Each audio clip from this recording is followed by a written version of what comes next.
like that, but we have to be a bit straightened up. Yeah. Well, that's exactly how women have to behave. Yeah. Like that. Yeah. Okay. Well, this was a very nice introduction. But first I would like to start to say welcome to you everyone. Here in Het Cultuurcafé, onder meer. Special welcome to you from Sweden. I was told you are the best author in Sweden, especially Marianne told us that.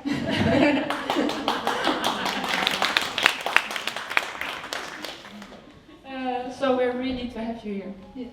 I'm very glad to be here. Good. Kristina Sandberg, we didn't know your name until October 2015. Yeah. So that's a short while. Yeah. But in Sweden you have a longer history. Yeah, I have since 1971. So, but yeah, I have written. I published my first book in 1997. So I was quite young then. I vattnet flyter man, and I have written 6 novels. But I think I'm most famous for the Swedish audience for this my trilogy. Yeah. Is that correct? Yeah.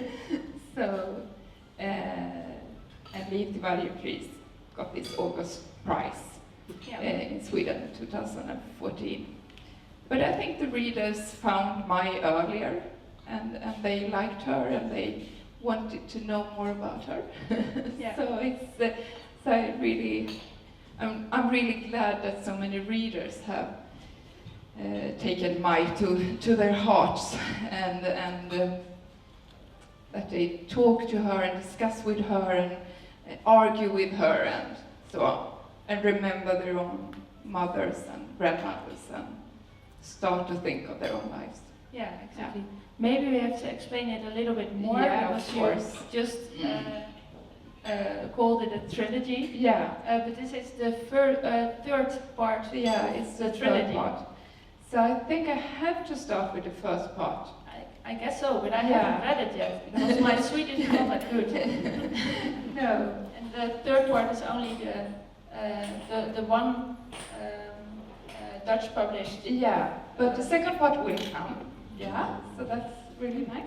Okay. Yeah. And do you know when already? September. September. Great. Yeah. Yeah. But you want to start with the first part? Yeah, I have always written about women's experiences or girls' experiences, and I wanted to go on to write something perhaps bigger after my third novel. And then I felt, as a feministic writer, it was more dangerous for me to write about an ordinary woman's life. That some people would say that that's not interesting, it's not important, it's kind of boring, and so on. And I wanted to tell the readers and the world but look at this ordinary life, it's a part of our history. So I wanted to write about a woman who lived almost her whole life as a housewife and do all this domestic work and take care of the family, and also about a mother. I'm very interested in all the views of how a mother should be, to be a good mother. So the first part, that takes place in the 30s, the late 30s, my main character, Mai, she gets pregnant with an older man who is from another social class, so he's richer than her, and she's from a working class background, and this pregnancy is, I mean, it wasn't okay then to get pregnant before you were married, so it was a lot of shame, and it's tough for her, and it's the society's view of women. So I wanted to write about that feeling of shame and what could it do with the young. But I can't really understand her attitude towards her daughter. No, I know that. But that's the sad part of being a human, because if you're forced to live a certain kind of life, and then to say to yourself, well, that wasn't a good choice, that was quite bad, it was quite bad for me, then it's easier to keep up thinking. So she gives the advice to her daughter and grandchild, she tells her, you should marry rich, find a rich guy and marry him. And because she did. Yeah. And it wasn't really a happy life. But it was, but also for she's so poor when she's a young woman and a child. So when she gets all this, she gets this, she has a better life and this big apartment and flat. So she's, and you can say today that's a poor dream to dream, but it's not when you don't have it. When you don't have, it makes things a lot easier for her. A lot easier. And Virginia Woolf wrote a lot about food. Yeah. In a lot of different meanings. Yeah. What does food? Food mean for you and in your book especially? It's really important in the books, because Mai knows how to cook quite well, but she's also afraid that she's not good enough, and what should the guests think of her dinners, and has she planned them, and perhaps you don't remember how was it with Thomas' sister and her husband, do they like fish, or do they, all these kind of silly questions, but we are filled with them, especially when we plan a dinner. And I think Mai is the one who is, she has the responsibility to cook every day, and no one helps her. And that's so important to see that she's the one who does all the household work. And the food is, and I think also she can express herself through food. It's sometimes almost a bit erotic, so because she can't. There's so many. The way they looked upon women's sexuality during the 50s and everything. It's tough for her, and it's tough for her with her husband, because she doesn't really. She doesn't talk. No, she's not too attracted to him. She was pregnant and she had to marry him. She had no choice. But food is something she can feel pleasure from, I think. Yeah. And it's so fun to write about it, how to make it, and how it smell and how it And you only like to write about it? Or no, I did before, because now I have no time to cook. The part where you had the most fun? Actually, the first part. All right. It was the most fun, because I was so free when I wrote it. I felt like, I can do whatever I want.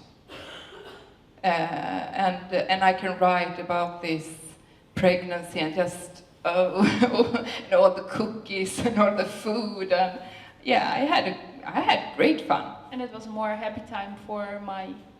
No, no, oh. It wasn't.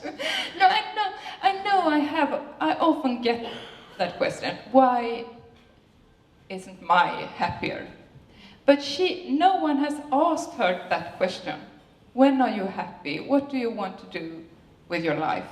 And it's so important for us today to be happy. It's almost,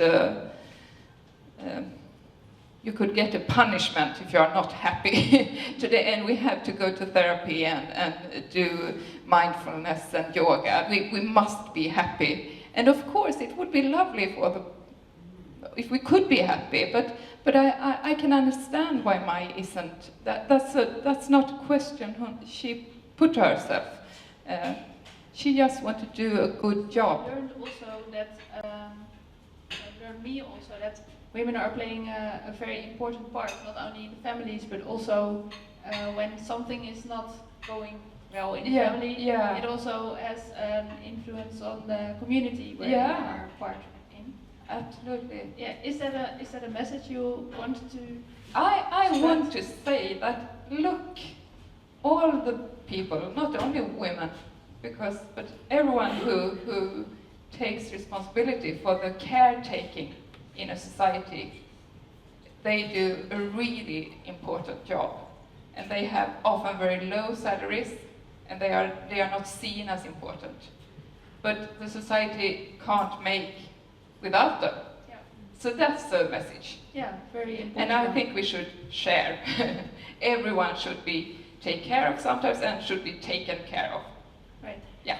Yeah, very nice. Because no one takes care of mine. That's No. sad. No one sees her really and says, oh, you do a great job. And one more question. It was a man who came and said, oh, do you know, I really would like to marry Mai. Who is she? You must hear this all the time. No, it's the first time actually. And he was a very successful politician in a town in Sweden, and he had a really feministic wife. so he would like to have a Mai. All the total opposite of her. Yeah. Oh, that's sad. In a way. Right. Well, is there a person like Mai, you have in mind if you write about her, or is it just imaginary? No, I have. I mean, I asked my grandmother when I was pregnant, and I realized that she couldn't have been married to my grandfather when she got pregnant with my mother, and her numb face, or she was so her reaction was really upsetting me, and I felt that I had done something really stupid when I told her that. So of course that's some inspiration, I think, but it's not my grandmother's life. Not I haven't written about her life in that sense because I can't know. I wasn't there. I mean, I was born 1971, and the Livet varje pris is ending 1970. So. So there's nothing in it which about you or. Yeah, but all I write is about me. In different, I think we have a tremendous possibility to be different characters, and yeah. So these worries and these thoughts, and yeah, it's part of me too. And I just finished the book this afternoon. Yeah. And it's not finished yet. No. So is there gonna be a fourth part in this trilogy? Yeah. My life. She's 53, I think, when the novel ends. It's interesting in the future too, I guess, but I won't write it now. Okay. No. maybe those voices will tell you that you have to do it. Yeah. Kristina Sandberg. But I asked Marianne, and now I know you love cooking, you love housewives, you love old cooking books. Yeah? Yeah. Yes, okay. So he searched some books. It's a cooking book from Noordwijk. Yeah. It's in Dutch, so you need Marianne to translate. Okay. Thank you very much. Thank you. It was nice. And Thank you.